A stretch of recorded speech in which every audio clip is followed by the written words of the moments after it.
कर थे मऊगंज की घटना का। मैसेज क्या है कि पुलिस के का डर इस प्रदेश से समाप्त हो। पुलिस की हत्या होती है, थाने पर जिस तरीके का हमला हुआ, ये मैसेज है कि सरकार का दायित्व से एक तरह से सरकार का कानून पे से और व्यवस्था पे से चरमरा गई। मुख्यमंत्री की पकड़ नहीं बची। गृह मंत्री इस प्रदेश में है या नहीं है ये समझ नहीं आता। मुख्यमंत्री गृह मंत्री की जवाबदारी उठा रहे हैं, मतलब गृह मंत्री का दायित्व वो नहीं निभा पा रहे। ये एक जगह की पुलिस को मारने की घटना नहीं है, रोज आती है पुलिस को मारने की घटना। इंदौर में वकीलों ने पुलिस को मारा, अलग अलग जिलों में अलग अलग घटनाएं रोज घटती है। ये मैसेज क्या है कि पुलिस का व्यवहार जनता से ऐसा हो गया कि पुलिस से जनता डरना बंद। अपराधियों के जब फोटो मुख्यमंत्री के जन्मदिन पर विज्ञापन में आने लगे, पुलिस को तड़ी पार लोग डराने लगे। जो हिस्ट्री सीटर है वो पुलिस को समझाए किया उनकी चाकरी करे, नेताओं के कहने से एसपी के तबादले हो जाए, तो फिर जैसी मऊगंज की घटना हुई, अगर इसके लिए दोषी तो बीजेपी, इसके लिए दोषी तो राजेंद्र शुक्ला है, उप मुख्यमंत्री। कानून गृह मंत्री मोहन यादव जी, हम उसकी निंदा करें। हम पुलिस की हत्या हुई उसकी भी निंदा करते हैं, कानून थाने पर हमला हुआ उसकी भी निंदा करते हैं, जिस परिवार के साथी की हत्या हो गई उसकी भी निंदा करते हैं, और इसके लिए दोषी कोई है तो मध्य प्रदेश की सरकार मोहन यादव है, उसकी भी कड़ी निंदा करते हैं। साथियों, मैं बहुत गहराई से विश्व की धरती पर दो सवाल करना चाहता हूँ। एक कानून लेके आई Bharatiya Janata party land pooling act, जिसमें किसानों की जमीन 50% सरकार छीन रही बिना मुआवजा, बिना नोटिस दिए। लगातार सिंगरौली में, उमरिया में, शहडोल में, जितने भी हमारे रीवा में, सतना में, जहाँ सीमेंट प्लांट लगे, जमीन अधिग्रहण, जमीनों के मुआवजे का प्रोसेस कांग्रेस की सरकार ने, राहुल गांधी ने भूमि अधिग्रहण अधिनियम के तहत ताकत दी, उसको कोलैप्स कर दिया, और उसका कोई दोषी है तो राजेंद्र शुक्ला, क्योंकि वो सरकार के मुख्यमंत्री और बीजेपी की सरकार है। एक तरफ समझड़िया को जमीन मिलती है कलेक्टर रेट, गुप्ता को जमीन मिलती है कलेक्टर रेट, और उद्योगपतियों को जमीन मिलती है कोड़ी के दाम, और किसान की जमीन अधिग्रहण होगी फ्री में। ये तो दोहरी नीति नहीं चल सकती।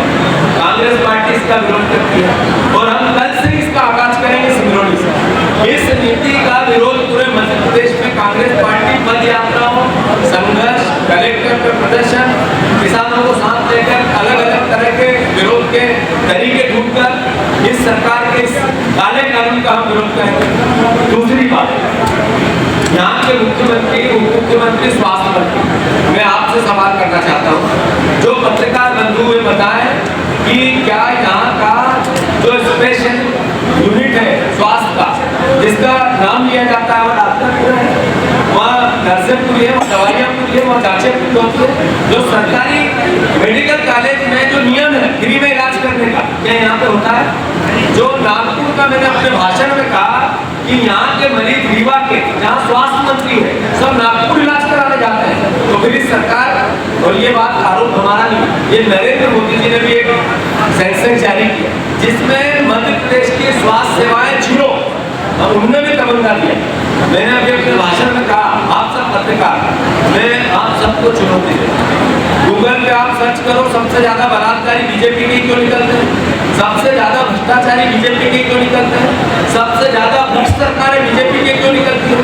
4000 ईडी की रेड डली, जिसमें से 2 पे आरोप हुए, 4000 में से एक भी बीजेपी का नेता नहीं आया, सब दूसरे विपक्ष के आए। अभी भूपेश बघेल के आईटी की रेड चल रही है, यहाँ पर सोना मिला 10 करोड़ रुपए नगद, 14 करोड़ रुपए मिले, 52 किलो सोना मिला। आरोपी कौन है, किसका सोना था, पता नहीं चला सरकार को। इसका सवाल राजेंद्र शुक्ला से बनता है, नहीं बनता? ये भ्रष्टाचार सर चढ़ के बोलने लग गया, मध्य प्रदेश सबसे भ्रष्ट राज्य बन गया। इसके विरोध में पत्रकार आवाज उठाए तो मारा जाता है, थाने में बंद किया जाता है। पत्रकारों को अपनी जान बचाने के लिए गुहार करनी पड़ती है, धरने देने पड़ते हैं। क्या ऐसा प्रदेश चाहिए था? कांग्रेस पार्टी इसकी निंदा करती है और लोकतंत्र के चौथे स्तंभ के साथ ताकत से खड़ी रहने का संकल्प लेती है। मैं अनुरोध करना चाहता हूँ फिर से कि मऊगंज की घटना फिर से नहीं दोहराए। इस देश के नागरिकों को पुलिस एक ऐसी व्यवस्था होती है जिसपे एक भरोसा होता है, वो कायम है। और मध्य प्रदेश में जिस तरीके के पुलिस के खिलाफ माहौल बन रहा है, उनके खिलाफ आंदोलन हो रहे हैं, उसको उनकी पिटाई हो रही है, इससे अल्टीमेटली मध्य प्रदेश का चेहरा काला हो रहा है, इसमें कलंक हो रहा है। इसका हम सरकार से आग्रह करते हैं कि जल्दी से सुधार। और मैं फिर से कांग्रेस पार्टी का आज का आयोजन संगठन के विस्तार को लेकर, संगठन की राजनीतिक रूप से वैचारिक रूप से कार्यकर्ताओं को ट्रेनिंग के माध्यम से सुदृढ़ उसकी हमारी विचारधारा बने, इसको लेकर पंचायत स्तर पर हमारी कांग्रेस पार्टी का गठन हो, जिसमें पंचायत कांग्रेस कमेटी का गठन हो, जिसमें एक अध्यक्ष बने, 25 लोगों की कमेटी बने। ऐसे ही शहरी क्षेत्र में हमारी जो योजना है कि जिसमें हम 25 घरों पर एक मोहल्ला कमेटी बनाए, वार्ड कमेटियाँ फिर से बनाए, संकल्प में हमारा पंचायत के चुनाव जितना संकल्प में हमारा फिर से नगर निगम हमारी बने पूरे मध्य प्रदेश में। इसको लेकर प्रदेश के प्रभारी भी पूरे प्रदेश के दौरे पे हैं। और आज विधानसभा कल सतना की 7 सीटों पर रात को 11 बजे तक हमने कार्यकर्ताओं से बात की। आज रीवा में रात को 12 भी बज जाएंगे तो सारे आराम से सब कार्यकर्ताओं से संवाद करके जो अच्छे से अच्छा हो सकता है पार्टी को उस दिशा में ले जाने की कोशिश करेंगे। धन्यवाद। जिले के कांग्रेस के कार्यकर्ताओं का कांग्रेस के आने वाले वर्ष के अंदर के संदर्भ में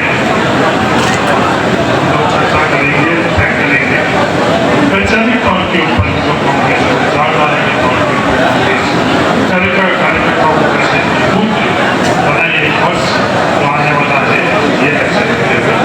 तमाम जो विधानसभा क्षेत्र 8 की 8 और 8 विधानसभा क्षेत्र के कांग्रेस के कार्यकर्ताओं से संवाद करेंगे। ये कार्यक्रम हम लोगों ने तय किया। मध्य प्रदेश सरकार, मध्य प्रदेश की जनता की ये लक्ष्य रखते हुए हम लोग मध्य प्रदेश के अंदर परिवर्तन के लिए कांग्रेस पार्टी राजनीति करेगी। जी एक सवाल लूट कर गए हैं, उनको वापस लाने के लिए क्या स्ट्रेटजी है आप लोगों की? जो लूट कर गई है उनकी मंशा क्या है? दिखाने के लिए लूट कर गई है या किसी और एजेंडा के अंदर सवाल ये खड़ा होता है। मुख्यमंत्री मऊगंज में अभी हत्याकांड हुआ, अभी आपने जाति गणना की बात कही, होने का संकेत देता है। मुख्यमंत्री मोहन यादव जी ने कहा है कि कांग्रेस का आधा पंजा अपूर्ण होने का संकेत देता है। कांग्रेस उनकी सोच क्या है? गरीबों के लिए की सोच है कि वो भिखारी है। अगर ईश्वर ने किसी के अंदर अगर कम रखा है तो उसके संदर्भ में उनकी भावना सोच को प्रकट करें तो उनको उनकी आवश्यकता नहीं। क्या महादेव जी महाकाल ने ये संदेश दी? जब वो बारात लेकर गए थे किसी को छोड़ा था? महाकाल की नगरी में वो रहते हैं। मेरा निवेदन है कि एक बार महाकाल से वो जुड़ गए तो अपने आप ही वो उनको समझ में आ जाएगा। सबको लेकर ही चलना, फिर वहाँ जाकर अनुष्ठान नहीं करना, उनको समझे, उनके पद पर चले।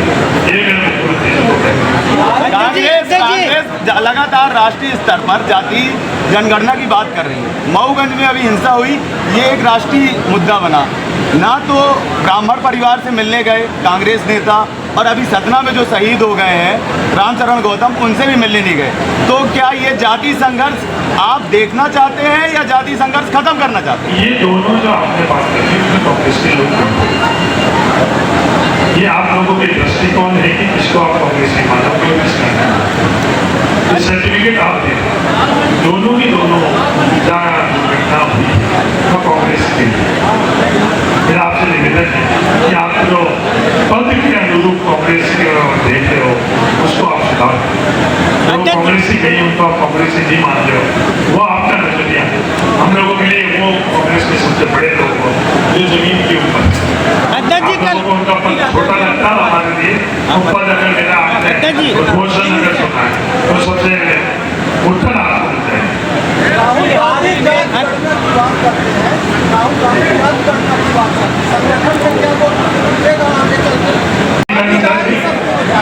सबकी भागीदारी, गरीब को पहचान, हर जाति में गरीब। मऊगंज से आज पलायन कौन करेगा? क्या मऊगंज से गरीब ब्राह्मण पलायन कर रहे हैं? क्या ये जानना सरकार का को चाहिए या नहीं चाहिए। राहुल गांधी जी की सोच और उस लक्ष्य को जो भ्रांति फैला रही है आरएसएस और भारतीय जनता पार्टी, उस भ्रांति को और सच्चाई के अंदर और जो जाति जनगणना की बात करते हो कि कांग्रेस के लागू होगा, कांग्रेस समझौता सामंजस्य हर जाति धर्म के लोगों का लेकर और कांग्रेस का संगठन का निर्माण है। हमारे पार्टी ने एक सवाल आपसे महामंडलेश्वर और साधु संतों को 60 शब्द का प्रयोग किया। संविधान ये अधिकार देता है कि धर्म का प्रचार करिए और उधर से आप मेरा निवेदन है पत्रकार महोदय, मैं आप जितना तो शिक्षित नहीं हूँ, काबिल नहीं, पर जो उन्होंने शब्दों का उपयोग किया पूरा अगर आपने सुना होता तो ये सवाल नहीं। मेरा निवेदन है, हाथ जोड़कर निवेदन है कि जो भारतीय जनता पार्टी के लोगों ने आपको बताया है वो सवाल मेरे से नहीं पूछो, तो अगर वो पूरी बात अगर आपने सुनी होती तो वो सवाल किसको साथ किया उन लोगों को नहीं करता। जी आप क्या कहना चाहेंगे? से आपको पता है, पर आपने वो भाषण नहीं सुना, भारतीय जनता पार्टी के आरोप को सुना है। अगर भाषण सुन लेते हैं तो ये सवाल ही नहीं उठता। मैं वापस आता हूँ। का अपना संतान के सुख से वंचित है। अब बहने संपर्क करी विंध्य क्षेत्र के विख्यात पहिल टेस्ट ट्यूब बेबी सेंटर से। महिला से संबंधित कोनो गंभीर समस्या के खातिर संपर्क करी प्रतिदिन पुराना तीर्थ मेमोरियल अस्पताल कुटेही रीवा।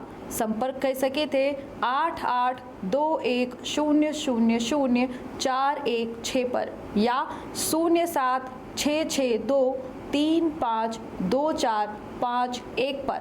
डॉक्टर बीना मिश्रा स्त्री रोग एवं बांझपन विशेषज्ञ से प्रथम IVF क्लिनिक, IVF में उच्च तकनीकी लेजर हैचिंग के उपयोग,